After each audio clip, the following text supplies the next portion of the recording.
Chandail et Chignon, le podcast des médiathèques de Saint-Médard-en-Val. L'agence Léno produit et organise plusieurs festivals d'envergure nationale et internationale dédiés à la pop culture, dont le festival Animasia à Bordeaux et les événements Geekfest partout en France. En 2023, pour la première fois, l'agence est associée à la ville de Saint-Médard-en-Val pour organiser une édition d'Animasia au Carré des Jalles. Aujourd'hui, nous recevons Damien Beigbeder, président fondateur de l'agence Léno. Avant de l'écouter, voici une annonce de notre partenaire et sponsor. Voici TokTok, le réseau social qui ouvre les portes du vide. Plus besoin de penser ou de réfléchir, TokTok s'occupe de vous divertir. TokTok, disconnect your brain. Écoute, c'est Chandail et Chignon. Damien, est-ce que vous pouvez nous dire quelques mots sur à la fois votre parcours professionnel et votre cheminement personnel qui vous ont amené à fonder cette agence et avoir cette double activité ? Bonjour et merci de me recevoir. Alors le parcours, il est un peu teinté d'atypisme parce que j'étais très vite dans une forme d'hybridation, c'est-à-dire j'ai toujours eu des vies parallèles. Assez tôt en fait, le début de l'histoire, il est dans ma phase étudiante sur Bordeaux, à Bordeaux 4 pour être précis. Et à ce moment-là, je décide, parce que très intéressé et très actif au niveau du cinéma Jean Eustache de Pessac, cinéma d'art et d'essai, de créer avec deux amis une structure associative qui s'appelle Mandora, culture d'ici et d'ailleurs. Et l'idée assez simple était de proposer, plutôt à un public étudiant, une vision et une proposition autour des films d'animation et des films d'Asie du Sud-Est. À l'époque, ça semble peut-être un peu fou maintenant, le tram n'arrive pas à Pessac Centre et c'est très difficile pour Jean Eustache justement d'aller chercher ce public-là. Et donc des premières soirées naissent autour de ces thématiques-là, c'est un carton, et on développe des nuits, etc. Donc ça c'est pour la phase associative, qui a généré, on va en parler après, beaucoup d'autres choses. Et après j'ai travaillé à la fois dans la banque, j'ai travaillé dans la musique classique, le jazz, j'ai travaillé dans des offices publics, et puis actuellement je suis directeur général d'une maison de quartier à Bordeaux. Donc voilà, donc une vie professionnelle assez large, j'ai monté des startups, bon voilà, donc mais ça on en reparlera je pense au fur et à mesure de l'échange. Et on parle de quelle époque lorsqu'il s'agit de ces actions autour du cinéma d'animation ? Là on parle de 1998 jusqu'à aujourd'hui en fait, hein. Donc on a été les précurseurs, pour celles et ceux, je pense que ça sera le cas, Isao Takahata, invité au Jean Eustache en 1999 par exemple, donc à l'époque ça n'avait pas la même influence mais c'était quelque chose d'assez extraordinaire. Et puis on a fait toutes les avant-premières diverses et variées, notamment de toutes les films Ghibli et pas que sur la métropole bordelaise. Donc on a d'emblée cet ADN pour cette culture-là et qui après s'est ouvert sur beaucoup de choses. Et avant, dans votre cheminement personnel et culturel, c'est le cinéma d'animation japonais qui vous a amené à faire ça, ou est-ce qu'il y a une autre pratique, ou voire même d'autres œuvres qui ont un peu fondé cette identité culturelle qui est bien propre à l'asso Mandora et à l'agence Léno ? Alors là, on en revient sur le principe de la pop culture. Moi, je suis de la génération en fait du Club Dorothée, donc chez cette génération-là, ça a été aussi quelque chose de très fondateur, avec la prégnance des mangas et des séries japonaises. Et puis, effectivement, il y a aussi d'autres industries qui ont commencé à arriver sur le marché. Je pense aussi aux jeux vidéo. Les premières consoles Nintendo en France, c'est 1987 de mémoire. Donc nous, on a eu, je sais, à la maison la console assez vite. En parallèle également, le développement de ce qui était les ordinateurs personnels. Moi, mon premier PC, il avait 80 mégas de disque dur.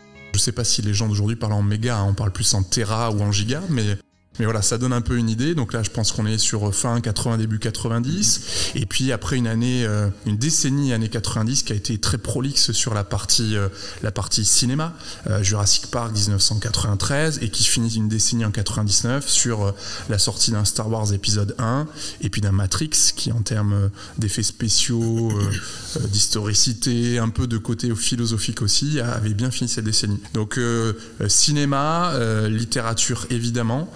Je pense au Seigneur des Anneaux, hein, qui avait baigné aussi cette décennie-là de mon côté. Jeux vidéo, Et c'est toutes ces graines-là, en fait, pop culture, qui ont commencé à m'emmener et peut-être être précurseur de ce qui allait devenir plus tard l'association, l'entreprise et les événements.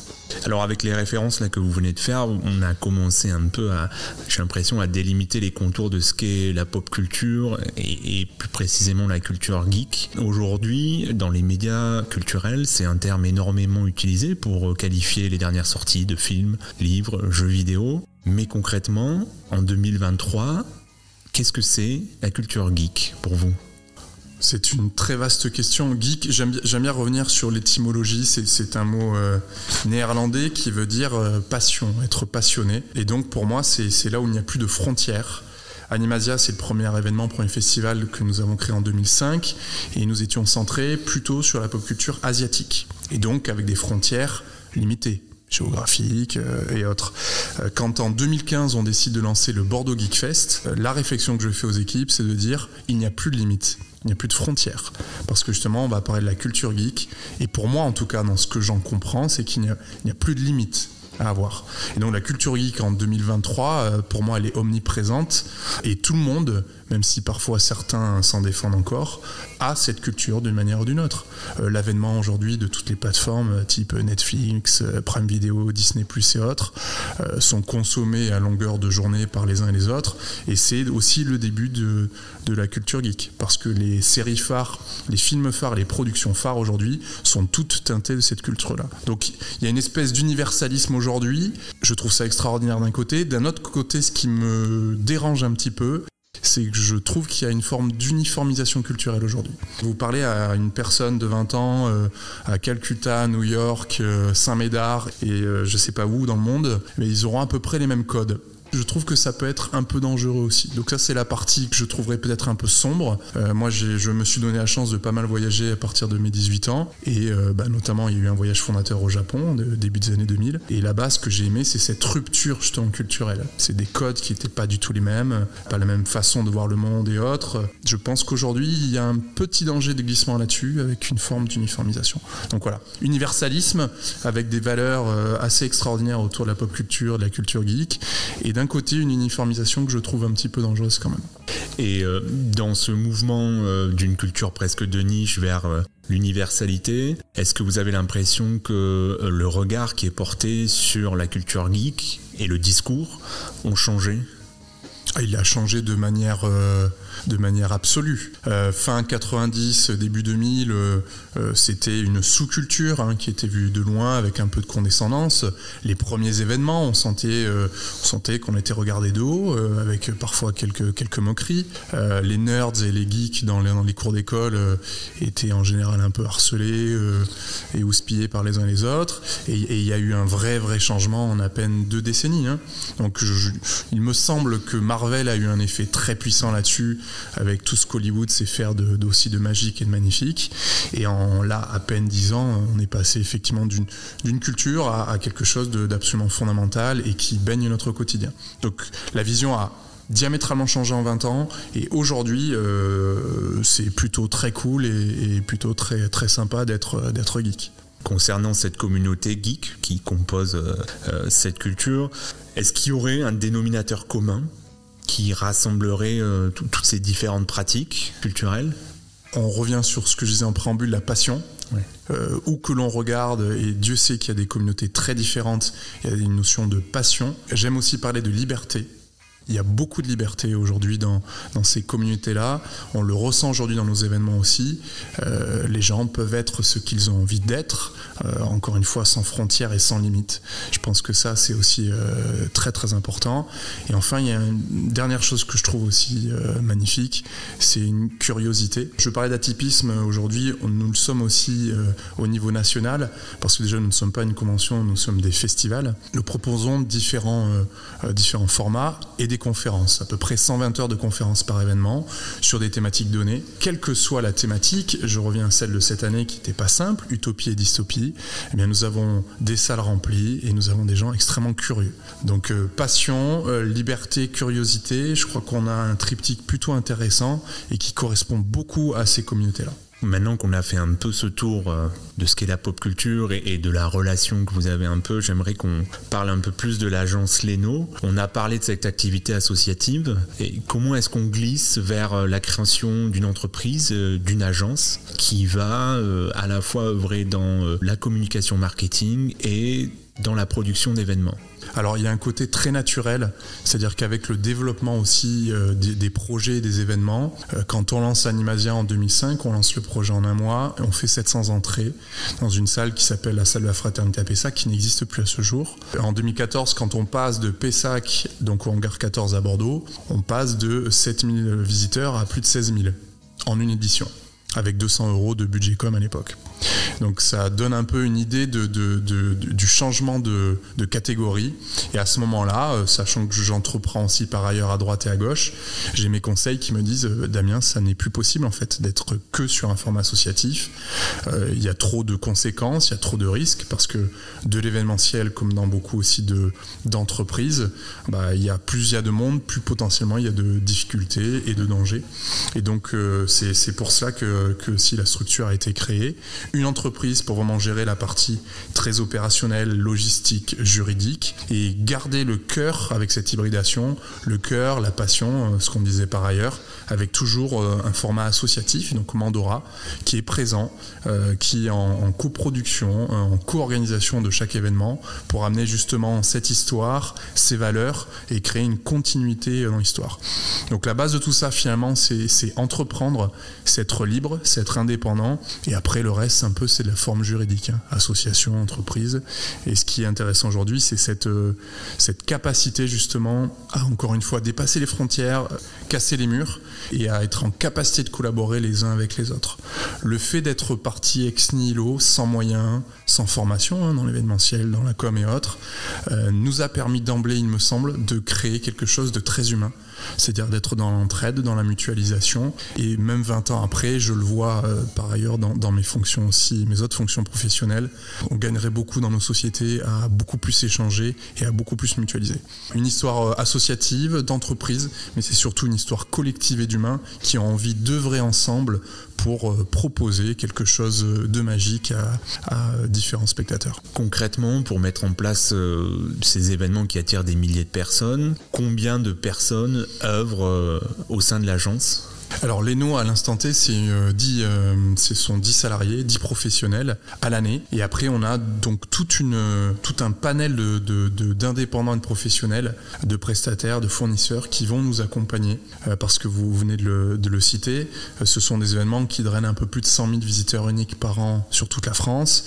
On est sur des surfaces qui oscillent entre 5 jusqu'à 20 000 m². Et puis des normes événementielles qui ont malheureusement aussi beaucoup évolué avec un contexte national suite aux attentats. La partie sécuritaire a été extrêmement changeante et donc avec des normes beaucoup plus drastiques, ce qui nous oblige aussi d'être accompagnés de professionnels divers et variés avec une forme densité. Si on revient sur la partie plus bénévole et animation, on est à peu près sur 950 bénévoles par événement. Je pense au BGF et à Animasia. Pourquoi ? Parce que justement le fait d'avoir travaillé et pensé ces événements comme des festivals, comme des événements organiques, fait que vous retrouvez énormément de choses.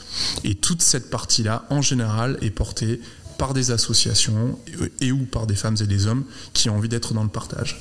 Donc voilà, donc une partie professionnelle pour gérer ce quotidien et ce travail dans le temps, et une partie justement bénévole pour pouvoir travailler toute cette diversité, toute cette richesse et tout ce qui fait l'ADN aujourd'hui de ces événements. Chandail. Chignon. Chandail et Chignon. Le podcast des médiathèques de Saint-Médard-en-Jalles. Ouh là là.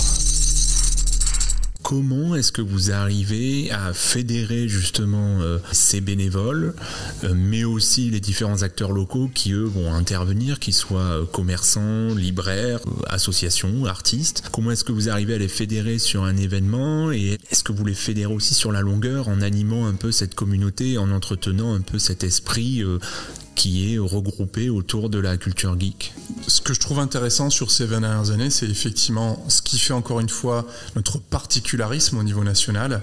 Il me semble, en tout cas dans ce milieu-là, que nous sommes uniques, c'est le être et durer. C'est-à-dire que vous allez retrouver au fur et à mesure des années des bénévoles qui sont arrivés, qui ont rejoint nos rangs et qui sont toujours là.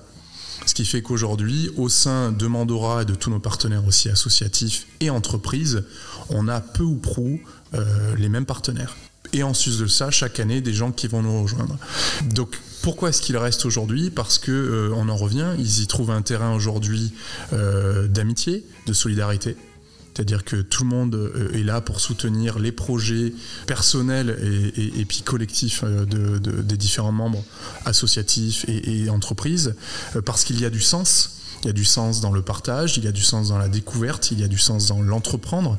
C'est-à-dire qu'aujourd'hui, on a aussi environ 10% de nos bénévoles sont des mineurs. C'est un choix qui est fait en interne pour pouvoir transmettre des valeurs associatives, des valeurs aussi d'indépendance et puis de maturité.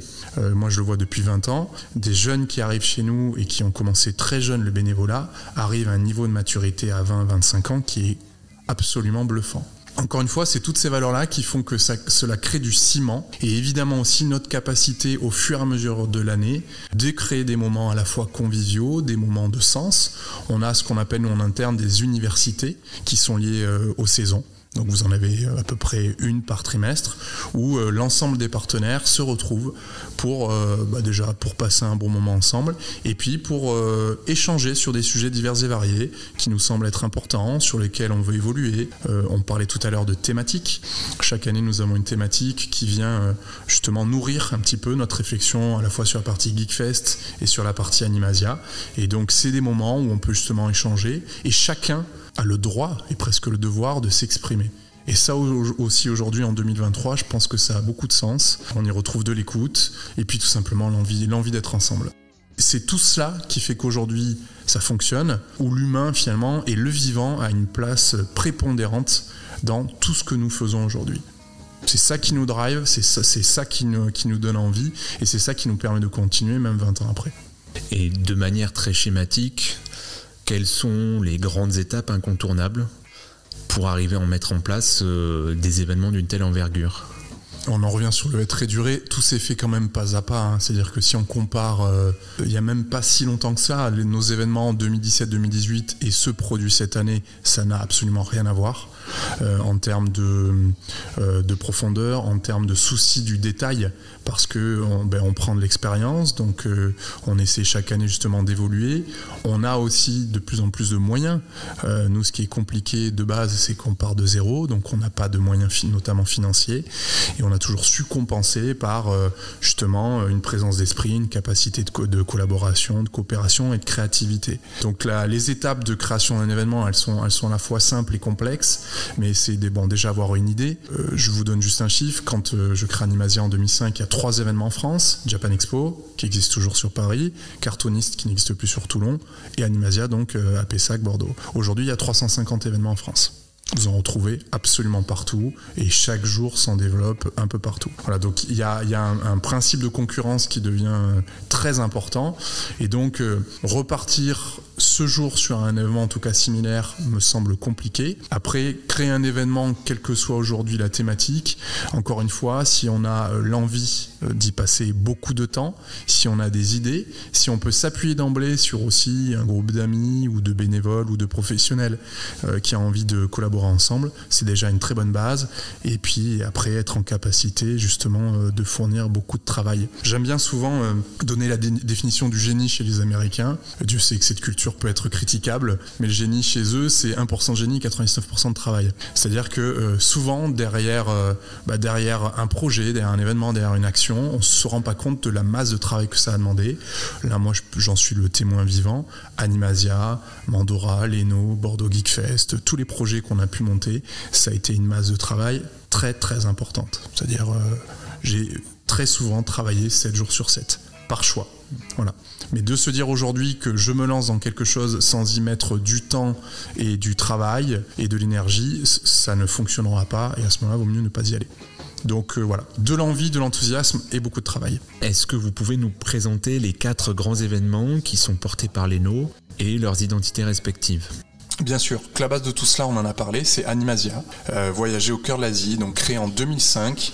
L'idée assez simplement était de créer un festival en capacité de présenter la richesse de la culture et de la pop culture d'Asie, plutôt du Sud-Est. Donc on va y retrouver tout ce qui fait aussi la richesse de l'Asie. Et donc chaque année, depuis 2008, nous proposons une thématique sur laquelle nous allons nous appuyer en termes de conférences, d'expositions et autres. Quand on en a parlé pour la 20e édition d'Animasia qui aura lieu le 12 et 13 octobre 2024, on sera sur la thématique du Japon, parce que le Japon est fondateur chez nous à bien des égards. Animasia donc a pu être décliné justement sur des journées dites printanières, gratuites, dans un premier temps sur la ville du Hayan, de 2013 à 2022, et donc depuis l'année dernière, depuis cette année sur Saint-Médard, avec ce principe-là justement d'une journée gratuite qui va parler de la pop culture asiatique globale, en s'appuyant sur les forces locales et sur les équipements locaux. La force justement d'Animasia Saint-Médard-en-Jalles, c'est cette capacité de venir habiter le Carré Les Colonnes et tout ce qui fait la richesse culturelle de la ville, la médiathèque, le cinéma, la salle de spectacle, et donc ça donne un événement qui est vraiment à part. Ensuite, nous avons ce qu'on appelle les Geekfest, donc qui sont beaucoup plus récents, créés en 2015, avec là l'occasion de pouvoir déployer cet événement un peu partout au niveau national, avec 2 places fortes maintenant, Bordeaux évidemment et Angers depuis maintenant 5 ans, où là l'idée c'est de parler de la culture geek dans son acception globale, sur un format quand même qui peut ressembler à Animasia dans ce que l'on va y retrouver. Des exposants, des conférences, des thématiques, voilà, sur plusieurs milliers de mètres carrés. Tout cela densifié avec un panel d'invités. Alors là, on essaie d'aller toujours de manière assez large. Les invités chez nous, ça va de 50 à 150 par événement. Donc vous allez avoir le spécialiste du Klingon en Europe, pour les trekkies, à des choses beaucoup plus larges et beaucoup plus grand public. Et enfin, on a aussi en parallèle travaillé des projets qu'on a voulu porter absolument bénévolement sur des sujets qui sont importants pour nous, notamment de l'auto-édition avec le M42. Le M42, donc, pour faire assez rapidement, c'est une encyclopédie qui va traiter de la thématique de l'année de nos événements. Donc on va être sur la 4e édition en 2024, sur la thématique qui sera sur les années 90. Et l'idée était assez simple, c'était de permettre au grand public de se réapproprier la lecture et surtout une nuance sur une thématique. Par exemple, sur la première édition, sur la magie et sorcellerie, nous avons donc 42 auteurs qui sont intervenus et qui ont permis en fait de donner une lecture un peu transversale de cette thématique. En tant que lecteur, ça permet quoi ? Ça permet d'être confronté justement à des avis différents, potentiellement aussi des avis qui dérangent, pour faire un peu le contre-pied avec avec notre vie numérique et tout le côté algorithmique où aujourd'hui finalement on a tous des biais de confirmation parce que les algorithmes nous présentent que des choses sur lesquelles on est en général absolument aligné. Voilà, donc ça c'était notre petite contribution. Et un des deuxièmes projets aussi qui nous tient beaucoup à cœur, c'est À Haute Voix. C'est un projet autour de la lecture à voix haute que l'on a décliné pour les CM1, CM2 sur nos thématiques. Et ça a donné des moments exceptionnels, parce que les phases finales se font donc pendant le Bordeaux Geekfest, avec donc des pitchounous de 10-11 ans qui se retrouvent dans un format professionnel, face publique, avec une scène, un micro et un jury professionnel, avec une lecture de 1 minute à 1 minute 30 d'extraits de romans et de livres en lien avec la thématique. Donc imaginez sur Utopie et Dystopie, c'était des sujets qui n'étaient pas simples à traiter et on a eu des moments assez exceptionnels. Ça fait 20 ans que je présente des événements et que je mène des actions. J'étais très ému pendant ces moments-là parce que c'était d'une force narrative, énergétique, intellectuelle qui était complètement folle et ça donne vraiment foi en l'avenir quand on voit ces petites filles et ces petits garçons justement déclamer et lire de telle manière. Donc voilà, donc ça c'est un peu tout ce qui fait l'univers aujourd'hui que nous avons construit. On appelle ça un peu notre multiverse à nous, avec aussi d'autres associations qui vont nous accompagner. Je finis avec notamment Né pour agir, cher à Montaigne. L'idée qu'en tant qu'humain, nous sommes aussi là, nés pour agir. Ça, c'est quelque chose qui m'a beaucoup frappé pendant la Covid, en regardant André Comte-Sponville à la Grande Librairie notamment, et sur le principe justement de se mettre en mouvement. Et c'est pour ça qu'on a monté cette association et ce label autour de la réduction d'impact justement sur l'événementiel.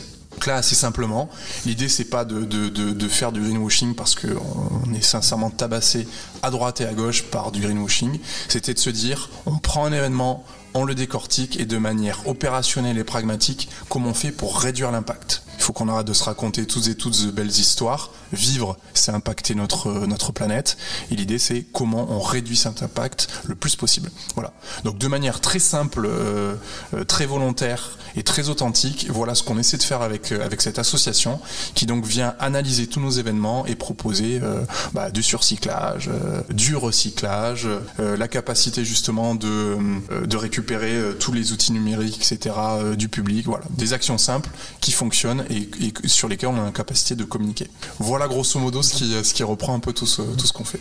Une dernière question sur ces événements qui rassemblent un public très large, familial, et qui pourtant traitent d'un sujet qui est la culture geek, qui peut être parfois très pointu. Comment est-ce qu'on arrive à justement faire en sorte que à la fois un public très exigeant y trouve son compte, mais aussi un public familial dans une phase de découverte puisse aussi passer un très bon moment?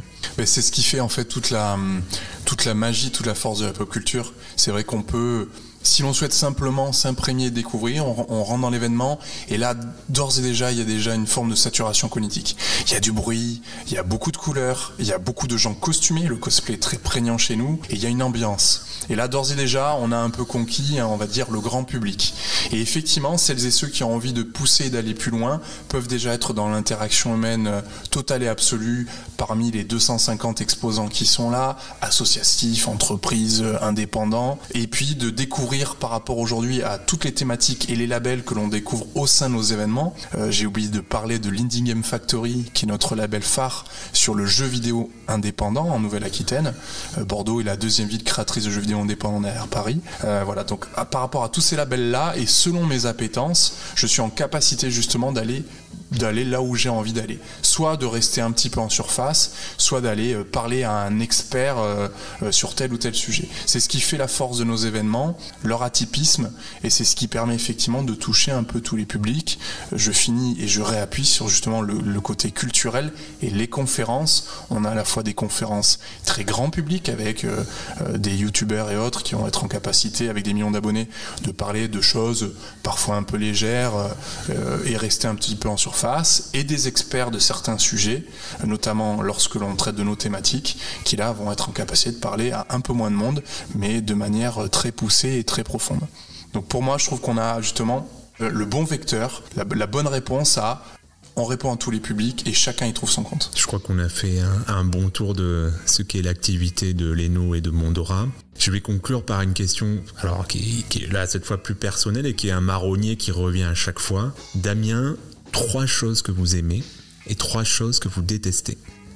Ce que j'aime, c'est lire. La lecture est fondamentale chez moi, ne me quitte pas. Il y a des choses malheureusement que j'ai dû quitter au fur et à mesure de l'entreprendre, mais la lecture a toujours été un compagnon. Donc la lecture, en numéro 1, très très loin. Deuxième point, le cinéma. Le cinéma chez moi d'art et d'essai a été aussi fondateur. Alors malheureusement, j'ai beaucoup moins de temps pour aller au cinéma, mais justement l'image, cette capacité à nous transporter, cette capacité aussi parfois à nous chahuter. Voilà, cinéma dans un deuxième temps, même si je trouve... Peut-être que c'est la vieillesse aussi, qu'il y a de moins en moins de propositions un peu étonnantes. On est sur des choses, je reviens un peu sur l'uniformisation. Et le troisième point, c'est la relation à l'autre, c'est l'humain. Ça, c'est quelque chose qui est chevillé au corps, la famille, les amis, et puis toutes les personnes avec qui je peux justement être en contact. C'est quelque chose chez moi aussi qui est très important. Donc voilà, le 3 éléments fondateurs. J'aurais peut-être d'ailleurs dû mettre les humains en numéro 1. 3 choses que je déteste, c'est pas simple ça non plus. Ça peut être trivial. Ça peut être aussi. Oui, bien sûr. La bêtise, c'est très compliqué chez moi ça. Voilà, la bêtise crasse qui amène l'intolérance, qui amène la xénophobie, qui amène beaucoup de choses. Voilà, j'ai beaucoup de mal avec la bêtise et c'est quelque chose que j'ai du mal à gérer. Voilà, et ça malheureusement, j'ai une impression de bêtise de plus en plus présente dans notre quotidien. La malséance, c'est quelque chose chez moi aussi qui est très compliqué. On parle souvent de travailler le fond et la forme. La forme, elle est quand même essentielle. C'est pas moi qui le dis, c'est Spinoza. Et il me semble que toutes ces petites choses qui sont en train de se raréfier, le bonjour, le s'il vous plaît, le merci, le tenir une porte, ça c'est quelque chose pour moi qui est très compliqué. Donc je déteste la malséance. Et au quotidien, j'y travaille avec les personnes qui m'entourent pour que la bienséance revienne au goût du jour. Une troisième chose que je déteste, les araignées. Voilà, je suis arachnophobe, même si j'essaye de me soigner, mais chez moi, c'est quelque chose qui est historique et qui me fait extrêmement peur. Et même si on m'a offert un livre sur Je n'ai plus peur des araignées, qui est très intéressant à lire, mais voilà, ça va mieux, mais ouais, c'est difficile pour moi quand même. Vous n'êtes pas le premier de nos invités, sachez-le. Merci beaucoup pour cet échange. Merci infiniment, à très bientôt. Semez vos envies et cultivez votre curiosité en attendant le prochain podcast des médiathèques de Saint-Médard-en-Jalles. Abonne-toi. Chandail et chignon. Chandail et chignon. C'était pas très intéressant.